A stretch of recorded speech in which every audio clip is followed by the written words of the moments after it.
In this video, I'm going to show you how to check the radiator fluid level. Well, this one happens to be a 2017. So if you'd like to check the coolant level or the antifreeze level on your Jeep, the radiator reservoir is right here. It's in the front of the Jeep on the driver's side. And let me get a light so you can see down there. The bottle is kind of see-through. And there's two marks on it. One mark is way down below, and it's kind of on the jug next to the motor mount down there. And it says minimum.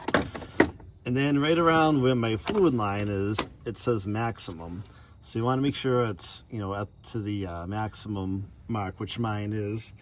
And if you had to top it off, if your radiator fluid was low, you could just open the top of the radiator reservoir, pour the recommended radiator antifreeze in here, and bring it up to its proper level, which this one is.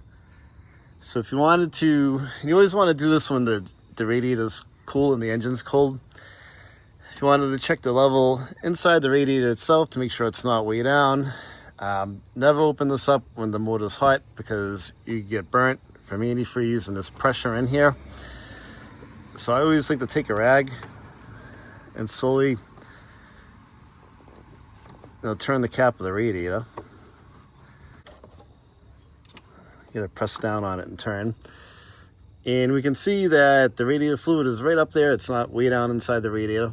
So once in a while, check that when the engine's cold.